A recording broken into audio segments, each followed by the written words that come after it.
Hello and welcome to this thought for today. Last Sunday saw the culmination of Series 6 of a very good television programme, Line of Duty on BBC One.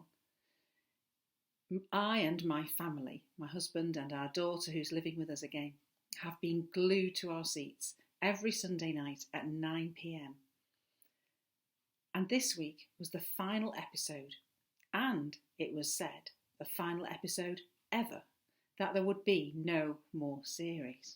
And so we were finally to find out who it was who was behind all of the corruption. For those of you who don't know, there have been 6 series in Line of Duty. The thread throughout all of it has been an individual who's been manipulating gangs and corrupt police officers, and an organisation within the police called AC12. It's their job, they're tasked with the job of finding out who the corruption emanates from. It's quite a violent programme, there are lots of twists and turns, lots of red herrings, lots of car chases and shootouts and people getting killed.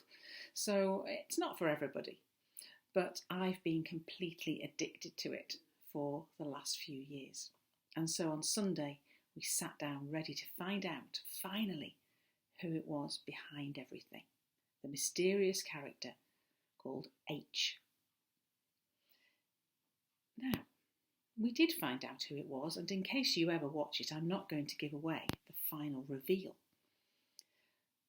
But a lot of people went immediately to social media, onto Twitter and Facebook and all of these things, to say how disappointed they were with the ending. It wasn't who they expected it to be. It wasn't anybody who was famous or high profile. It turned out to be somebody quite ordinary. And people were disappointed because there was no grand exit moment, no big shootout, no huge shock. Only that it was somebody ordinary. Now, why am I telling you about Line of Duty? Well, I'm always looking for parallels and looking for ways in which popular culture can inform our spiritual life. It's been said, hasn't it, that you should read the Bible in one hand and the newspaper in the other. And I think that television and film and newspapers, selectively of course, can help to inform our faith. This programme is all about justice and mercy.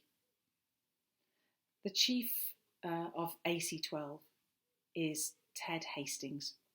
He's a flawed character. He's made lots of mistakes, and at one point I even thought he might be H, the big baddie.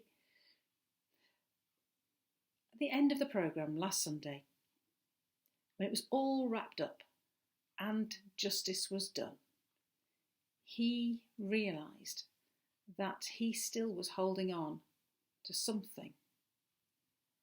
He'd made a big speech about truth and integrity, and yet he knew that somewhere along the line, way back in the earlier series, he'd done something which had compromised his integrity. He hadn't told the truth.